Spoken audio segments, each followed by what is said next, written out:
ಬಂಧುಗಳೇ ನಮಸ್ಕಾರ, ಹೇಗಿದ್ದೀರಿ ನೀವೆಲ್ಲರೂ? ನಾನು ಸುಬ್ರಹ್ಮಣ್ಯ ಎಸ್ ಹಂಡಿಗೆ. ಬಂಧುಗಳೇ, ಮನುಷ್ಯನಿಗೆ ಸಾವು ಹೇಗೆ, ಯಾವ ರೂಪದಲ್ಲಿ, ಯಾವಾಗ ಬರುತ್ತೆ ಅಂತ ಹೇಳೋದಕ್ಕಾಗೋದಿಲ್ಲ. ಈ ಮಾತನ್ನ ಹೇಳೋದಕ್ಕೆ ಕಾರಣ ಸದ್ಯ ಇಡೀ ಜಗತ್ತನ್ನೇ ಬೆಚ್ಚಿ ಬೀಳಿಸಿರುವಂತಹ, ಇಡೀ ಜಗತ್ತಿನಾದ್ಯಂತ ಸುದ್ದಿ ಆಗ್ತಿರುವಂತಹ, ಸೋಷಿಯಲ್ ಮೀಡಿಯಾದ ಪ್ರತಿ ವೇದಿಕೆಯಲ್ಲೂ ಕೂಡ ಸಾಕಷ್ಟು ಚರ್ಚೆಗೆ ಗ್ರಾಸವಾಗಿರುವಂತಹ ಮೆಕ್ಕಾ ದುರಂತ. ಬಂಧುಗಳೇ, ಅವರೆಲ್ಲರೂ ಕೂಡ ಪವಿತ್ರ ಕ್ಷೇತ್ರ ಅಂತ ಹೋದಂಥವರು. ಆ ಭಗವಂತನಿಗೆ ಇನ್ನಷ್ಟು ಹತ್ತಿರ ಆಗಬೇಕು, ಆ ಭಗವಂತರ ಆಶೀರ್ವಾದವನ್ನು ಪಡಿಬೇಕು ಅಂತ ಹೋದಂಥವರು. ಪವಿತ್ರ ಕ್ಷೇತ್ರ, ಧಾರ್ಮಿಕ ಕ್ಷೇತ್ರ ಅಂತ ಹೋದವರೇ ಇದೀಗ ಆ ಧಾರ್ಮಿಕ ಕ್ಷೇತ್ರದಲ್ಲಿ ಪ್ರಾಣ ಕಳ್ಕೊಳ್ಳುವಂಥ ಪರಿಸ್ಥಿತಿ ಎದುರಾಗಿದೆ. ಇತ್ತೀಚಿನ ದಿನಗಳಲ್ಲಿ ಅತಿ ದೊಡ್ಡ ದುರಂತ ಅಥವಾ ಭೀಕರ ದುರಂತ ಎನ್ನುವ ರೀತಿಯಲ್ಲೇ ವ್ಯಾಖ್ಯಾನವನ್ನು ಮಾಡಲಾಗ್ತಿದೆ. ಕಾರಣ ಇಲ್ಲಿಯವರೆಗೆ ಪ್ರಾಣ ಕಳ್ಕೊಂಡಂಥವರ ಸಂಖ್ಯೆ ಹತ್ತಿರ 1,000. ಸಾವಿನ ಸಂಖ್ಯೆ ಇನ್ನಷ್ಟು ಜಾಸ್ತಿಯಾಗುವಂಥ ಸಾಧ್ಯತೆಯೂ ಕೂಡ ಇದೆ. ಅದರಲ್ಲಿ ಭಾರತೀಯರು ಹೆಚ್ಚು ಕಡಿಮೆ 90 ಮಂದಿ ಇದ್ದಾರೆ. ಕರ್ನಾಟಕದವರು, ಬೆಂಗಳೂರಿಗರು 2 ಇದ್ದಾರೆ. ಒಟ್ಟಾರೆಯಾಗಿ ಬೆಂಗಳೂರಿನ 2 ಸೇರಿದಂತೆ ಭಾರತದವರೇ 90 ಮಂದಿ ಪ್ರಾಣವನ್ನು ಕಳ್ಕೊಂಡಿದ್ದಾರೆ. ಇಡೀ ಜಗತ್ತಿನಾದ್ಯಂತ 900ಕ್ಕೂ ಹೆಚ್ಚು ಅಥವಾ 1000ಕ್ಕೆ ಸಮೀಪಿಸಿದೆ ಎನ್ನುವಂಥ ಲೆಕ್ಕವನ್ನು ಕೂಡ ಮುಂದಿಡಲಾಗ್ತಿದೆ. ಒಟ್ಟಾರೆಯಾಗಿ ಅಷ್ಟು ಮಂದಿ ಪ್ರಾಣವನ್ನು ಕಳ್ಕೊಂಡಿದ್ದಾರೆ. ಅತಿ ದೊಡ್ಡ ದುರಂತ. ಒಂದೇ ಸ್ಥಳದಲ್ಲಿ 1000 ಮಂದಿ ಸಾವನ್ನಪ್ಪೋದು ಅಂದರೆ ಸಾಮಾನ್ಯವಾದಂಥ ವಿಚಾರ ಅಲ್ವೇ ಅಲ್ಲ. ಎಲ್ಲಿ ನೋಡಿದ್ರಲ್ಲಿ ಹೆಣದ ರಾಶಿ ಕಂಡು ಬರ್ತಾ ಇದೆ. ಫುಟ್ಪಾತ್ ಮೇಲೆ, ರಸ್ತೆಯ ಮೇಲೆ, ಯಾವ್ಯಾವ ಜಾಗ ಇದೆಯೋ ಅಲ್ಲೆಲ್ಲ ಕಡೆಗಳಲ್ಲೂ ಕೂಡ ಮೃತದೇಹ ಕಂಡು ಬರ್ತಾ ಇದೆ. ನೋಡಿದಂಥವರು ಆ ದೃಶ್ಯವನ್ನ ಬೆಚ್ಚಿ ಬೀಳ್ತಾ ಇದ್ದಾರೆ. ಇನ್ನು ಮೆಕ್ಕಾದಲ್ಲಿ ಈ ರೀತಿಯಾದಂಥ ದುರಂತ ಸಂಭವಿಸ್ತಿರೋದು ಮೊದಲ ಬಾರಿಗೆ ಅಲ್ಲ. 2015ರಲ್ಲಿ ಕಾಲ್ತುಳಿತದಿಂದ ಬರೋಬ್ಬರಿ 2,500 ಮಂದಿ ಪ್ರಾಣ ಕಳ್ಕೊಂಡಿದ್ರು. ಅದಾದ ಬಳಿಕ ಅಲ್ಲಿ ಕಾಲ್ತುಳಿತ ಆಗದಂತೆ ಒಂದಷ್ಟು ವ್ಯವಸ್ಥೆಯನ್ನು ಮಾಡಲಾಗ್ತಿದೆ. ಆದರೆ ಕಳೆದ ವರ್ಷ ಈ ಬಾರಿ ಯಾವ ರೀತಿಯಾದಂಥ ಸಮಸ್ಯೆ ಆಯಿತು, ಅದೇ ಸಮಸ್ಯೆಯಾಗಿ 250 ಮಂದಿ ಪ್ರಾಣ ಕಳ್ಕೊಂಡಿದ್ರು. ಈ ಬಾರಿ ಆ ಸಾವಿನ ಸಂಖ್ಯೆ 1,000ಕ್ಕೆ ಬಂದು ತಲುಪಿಬಿಟ್ಟಿದೆ. ಹಾಗಾದ್ರೆ ಅಲ್ಲಿ ಏನಾಗ್ತಿದೆ, ಯಾವ ಕಾರಣಕ್ಕಾಗಿ ಪ್ರಾಣ ಕಳ್ಕೊಳ್ತಿದ್ದಾರೆ, ಒಂದಷ್ಟು ವಿವರವನ್ನು ಗಮನಿಸ್ತಾ ಹೋಗೋಣ. ಬಂಧುಗಳೇ, ನೀವೆಲ್ಲರೂ ಕೂಡ ಮೆಕ್ಕಾ ಮದೀನಾ ಹೆಸರನ್ನು ಕೇಳಿರ್ತೀರಿ. ಅಂದರೆ ಕೇವಲ ಮುಸ್ಲಿಂ ಸಮುದಾಯದವರು ಅಂತಲ್ಲ, ಎಲ್ಲ ಸಮುದಾಯದವರು ಕೂಡ ಆ ಹೆಸರನ್ನು ಕೇಳಿರ್ತೀರಿ. ಹಜ್ ಯಾತ್ರೆ ಅನ್ನೋದನ್ನು ನೀವೆಲ್ಲರೂ ಕೂಡ ಕೇಳಿರ್ತೀರಿ. ಬಂಧುಗಳೇ, ಪ್ರತಿ ಸಮುದಾಯದಲ್ಲೂ ಕೂಡ ಒಂದಲ್ಲ ಒಂದು ದೊಡ್ಡದಾಗಿರುವಂಥ ಧಾರ್ಮಿಕ ಕ್ಷೇತ್ರ ಅಥವಾ ಪವಿತ್ರ ಕ್ಷೇತ್ರ ಇರುತ್ತೆ. ಹಿಂದೂ ಸಮುದಾಯದಲ್ಲಿ ಕಾಶಿ ಯಾತ್ರೆಗೆ ಹೋಗಬೇಕು ಎನ್ನುವಂಥ ಆಸೆ ಇರುತ್ತೆ. ಕ್ರಿಶ್ಚಿಯನ್ ಧರ್ಮದಲ್ಲಿ ಇನ್ನೊಂದು ಯಾವುದೋ ಆಸೆ ಇರುತ್ತೆ. ಅದೇ ರೀತಿಯಾಗಿ ಮುಸ್ಲಿಂ ಸಮುದಾಯದಲ್ಲಿ ಅವರಿಗಿರುವಂಥ ಆಸೆ ಅಥವಾ ಅವ್ರು ಅಂದ್ಕೊಳ್ಳುವಂಥ ಪವಿತ್ರ ಕ್ಷೇತ್ರ ಅದು ಮೆಕ್ಕಾ, ಸೌದಿ ಅರೇಬಿಯಾದಲ್ಲಿ ಇರುವಂಥ ಮೆಕ್ಕಾ. ಜೀವನದಲ್ಲಿ ಒಮ್ಮೆ ಅಲ್ಲಿಗೆ ಹೋಗಬೇಕು ಅಥವಾ ಸಾಯುವ ಮುನ್ನ ಅಲ್ಲಿಗೊಮ್ಮೆ ಹೋಗಬೇಕು, ಅಲ್ಲಿ ಭಗವಂತನ ಆಶೀರ್ವಾದವನ್ನು ಪಡಿಬೇಕು ಅಂತ ಪ್ರತಿಯೊಬ್ಬರು ಕೂಡ ಇಚ್ಛಿಸ್ತಾರೆ. ಅವರ ಆಸೆ ಏನಪ್ಪ ಅಂದರೆ ಅಲ್ಲಿಗೆ ಹೋದರೆ ನಾವು ಇನ್ನಷ್ಟು ಆಶೀರ್ವಾದವನ್ನು ಪಡೆದ ಹಾಗಾಗುತ್ತೆ, ಆ ಭಗವಂತನಿಗೆ ಹತ್ತಿರ ಆದ ಹಾಗಾಗುತ್ತೆ ಅನ್ನೋದು ಪ್ರತಿಯೊಬ್ಬರ ಆಸೆ. ಹೀಗಾಗಿ ಜೀವನ ಪೂರ್ತಿ ಹಜ್ ಯಾತ್ರೆಗೋಸ್ಕರ ಹಣವನ್ನು ಸಂಗ್ರಹಿಸ್ತಿರುವಂಥವರು ಕೂಡ ಇರ್ತಾರೆ, ಅಥವಾ ಹಜ್ ಯಾತ್ರೆಗೆ ಹೋಗಬೇಕು ಅಂತ ಕನಸು ಕಾಣ್ತಿರೋರು ಕೂಡ ಇರ್ತಾರೆ.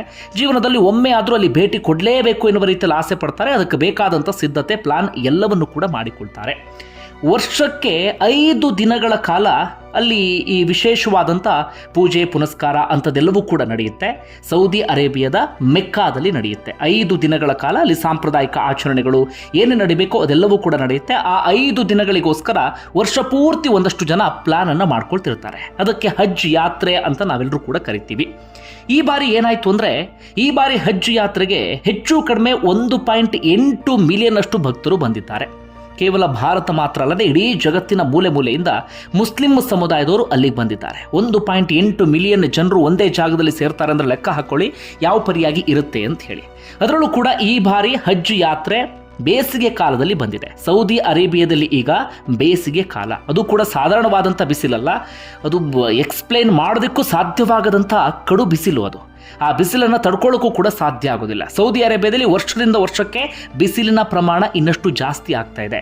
ಈ ಬಾರಿ ಎಲ್ಲಿಗೆ ಹೋಗಿತ್ತು ಅಂದರೆ ನೀವ್ಯಾರು ಕೂಡ ಅಂದಾಜು ಮಾಡೋದಕ್ಕೆ ಸಾಧ್ಯ ಆಗೋದಿಲ್ಲ. 51.8 ಡಿಗ್ರಿ ಸೆಲ್ಸಿಯಸ್, ಹೆಚ್ಚು ಕಡಿಮೆ 52 ಡಿಗ್ರಿ ತಾಪ ಅಲ್ಲಿ ಉಂಟಾಗಿದೆ.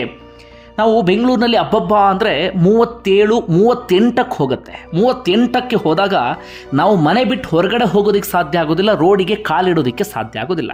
ಅಂಥದ್ರಲ್ಲಿ ಯೋಚನೆ ಮಾಡ್ಕೊಳ್ಳಿ, 51.8 ಡಿಗ್ರಿ ಸೆಲ್ಸಿಯಸ್ ಅಂದರೆ ನಾವು ಹೆಚ್ಚು ಕಡಿಮೆ ಸ್ಟವ್ ಮೇಲೆ ಕೂತಾಗ ಹೇಗಾಗ್ತಿರುತ್ತೆ ಅದೇ ರೀತಿಯಾಗಿ ಆಗ್ತಿರುತ್ತೆ. ಆ ಬಿಸಿಲಿನ ಬೇಗೆಯನ್ನು ತಡ್ಕೊಳ್ಳೋಕ್ಕೆ ಜನಕ್ಕೆ ಸಾಧ್ಯ ಆಗಿಲ್ಲ. ಈ ಬಿಸಿಲಿನ ಬೇಗೆಯಿಂದಾಗಿ ಒಂದಷ್ಟು ಜನರಿಗೆ ನಿರ್ಜಲೀಕರಣ ಆಗಿದೆ, ಒಂದಷ್ಟು ಜನರಿಗೆ ಅನಾರೋಗ್ಯ ಸಮಸ್ಯೆ ಆಗಿದೆ, ಇನ್ನೊಂದಷ್ಟು ವಯಸ್ಸಾದಂಥವರು ಕೂಡ ಬಹಳ ದೊಡ್ಡ ಸಂಖ್ಯೆಯಲ್ಲಿ ಇದ್ದರು. ಅಲ್ಲಿ ವಯಸ್ಸಾದವರು ಕೂಡ ಬಹಳ ದೊಡ್ಡ ಸಂಖ್ಯೆಯಲ್ಲಿ ಹೋಗ್ತಾರೆ. ಅವರಿಗೆ ಮೊದಲೇ ಬೇರೆ ಬೇರೆ ಆರೋಗ್ಯ ಸಮಸ್ಯೆ ಎಲ್ಲವೂ ಕೂಡ ಇರುತ್ತೆ. ಈ ಬಿಸಿಲಿನ ತಾಪವನ್ನು ಅವರಿಗೆ ತಡ್ಕೊಳ್ಳೋಕ್ಕೆ ಸಾಧ್ಯ ಆಗಲಿಲ್ಲ. ಹೀಗಾಗಿ ಎಲ್ಲೆಲ್ಲಿದ್ರೂ ಅಲ್ಲಲ್ಲೇ ಕುಸಿದು ಬೀಳೋದಕ್ಕೆ ಶುರು ಮಾಡ್ಕೊಳ್ತಾರೆ. ಕುಸಿದು ಬೀಳ್ತಾ ನೋಡ್ತಾ ನೋಡ್ತಾ ನೋಡ್ತಾ ಇದ್ದ ಹಾಗೆ ಒಂದಷ್ಟು ಮಂದಿ ಪ್ರಾಣ ಕಳ್ಕೊಳ್ಳೋಕ್ಕೆ ಶುರು ಮಾಡ್ಕೊಳ್ತಾರೆ. ಎಲ್ಲರೂ ನೋಡ್ತಿದ್ದ ಹಾಗೆ ಒಬ್ಬೊಬ್ಬರೇ ಪ್ರಾಣ ಹೋಗೋದಕ್ಕೆ ಶುರುವಾಗುತ್ತೆ. ಅದಾದ ಬಳಿಕ ಮೃತ ದೇಹವನ್ನು ಎಣಿಸೋದಿಕ್ಕೆ ಶುರು ಮಾಡ್ಕೊಳ್ತಾರೆ. ಈ ರೀತಿಯಾಗಿ ಎಣಿಕೆ ಮಾಡಿದಾಗ ಲೆಕ್ಕಕ್ಕೆ ಸಿಕ್ಕಿದ್ದು 1,000. ಇನ್ನೊಂದಷ್ಟು ಮಂದಿ ನಾಪತ್ತೆಯಾಗಿಬಿಟ್ಟಿದ್ದಾರೆ. ಅವರ ಹುಡುಕಾಟ ನಿರಂತರವಾಗಿ ನಡೀತಿದೆ. ಎಲ್ಲಿ ಹೋಗಿದ್ದಾರೆ, ಪ್ರಾಣ ಉಳಿಸ್ಕೊಂಡಿದ್ದಾರಾ, ಪ್ರಾಣ ಕಳ್ಕೊಂಡಿದ್ದಾರಾ, ಅದ್ಯಾವುದು ಕೂಡ ಗೊತ್ತಾಗ್ತಿಲ್ಲ. ಹೈಯೆಸ್ಟ್ ಅಂದರೆ ಈಜಿಪ್ಟ್ನಿಂದ ಬಂದಂಥ 658 ಮಂದಿ ಪ್ರಾಣವನ್ನು ಕಳ್ಕೊಂಡಿದ್ದಾರೆ. ಇನ್ನು ಜೋರ್ಡಾನಿಂದ, ಇಂಡೋನೇಷ್ಯಾದಿಂದ, ಇರಾನ್, ಸೆನೆಗಲ್, ಹೀಗೆ ಬೇರೆ ಬೇರೆ ದೇಶಗಳು, ಟುನೀಷಿಯಾ, ಹೀಗೆ ಆ ದೇಶಗಳ ಪ್ರಜೆಗಳು ಕೂಡ ಪ್ರಾಣವನ್ನು ಕಳ್ಕೊಂಡಿದ್ದಾರೆ. ನಾನು ಆರಂಭದಲ್ಲಿ ಹೇಳಿದ ಹಾಗೆ ಭಾರತದ 90 ಮಂದಿ ಪ್ರಾಣವನ್ನು ಕಳ್ಕೊಂಡು ಬಿಟ್ಟಿದ್ದಾರೆ. ಅಲ್ಲಿ ಸಾಂಪ್ರದಾಯಿಕ ಕಲ್ಲು ಎಸೆಯುವ ಒಂದು ಆಚರಣೆ ಇರುತ್ತೆ ಪ್ರತಿ ವರ್ಷವೂ ಕೂಡ, ಅಥವಾ ಮೆಕ್ಕಾಗೆ ಹೋದವರು ಆ ಆಚರಣೆಯಲ್ಲಿ ಭಾಗಿಯಾಗ್ತಾರೆ. ಮುಸ್ಲಿಂ ಸಮುದಾಯದವ್ರಿಗೆ ಬಹಳ ಚೆನ್ನಾಗಿ ಗೊತ್ತಿರುತ್ತೆ. ಆ ಆಚರಣೆಯ ಸಂದರ್ಭದಲ್ಲೂ ಕೂಡ ಒಂದಷ್ಟು ಮಂದಿ ಪ್ರಾಣವನ್ನು ಕಳ್ಕೊಂಡಿದ್ದಾರೆ. ಇನ್ನು ಕಾಲ್ತುಳಿತದಿಂದ ಇಬ್ಬರು ಪ್ರಾಣವನ್ನು ಬಿಟ್ಟಿದ್ದಾರಂತೆ. ಅಂದರೆ ವಿಪರೀತ ಜನಸಂದಣಿ ಇದ್ದಂಥ ಕಾರಣಕ್ಕಾಗಿ ಆ ಕಾಲ್ತುಳಿತಕ್ಕೆ ಸಿಲುಕಿ ಇಬ್ಬರು ಸಾವನ್ನಪ್ಪಿದ್ದಾರೆ. ಈ ಬಾರಿ ಕಾಲ್ತುಳಿತದ ದೊಡ್ಡ ಸಮಸ್ಯೆ ಆಗಲಿಲ್ಲ.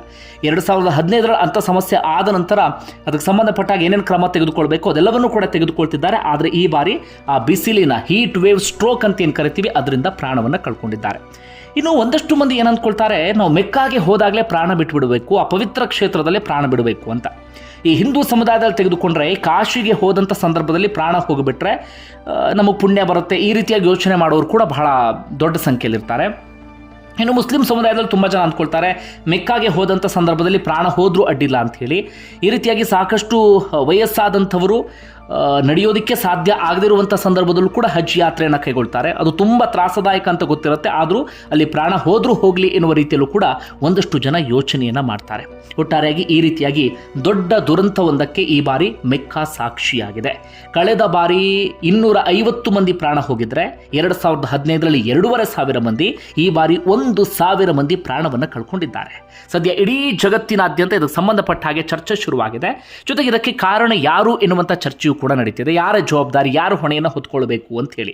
ಸೌದಿ ಅರೇಬಿಯಾ ಸರ್ಕಾರ ಅಥವಾ ಸೌದಿ ಅರೇಬಿಯಾ ಈ ಮೆಕ್ಕಾದಲ್ಲಿ ಈ ಧಾರ್ಮಿಕ ಆಚರಣೆಗಾಗಿ ಅಥವಾ ಸಾಂಪ್ರದಾಯಿಕ ಆಚರಣೆಗಾಗಿ ಅದನ್ನು ಸರಿಯಾದ ರೀತಿಯಲ್ಲಿ ನಿರ್ವಹಿಸೋದಕ್ಕಾಗಿ ಪ್ರತಿ ವರ್ಷವೂ ಕೂಡ ಕೋಟಿಯಷ್ಟು ಹಣವನ್ನು ಸುರಿಯುತ್ತೆ. ಆದರೂ ಇಂತಹ ಎಡವಟ್ಟಾಗುತ್ತೆ.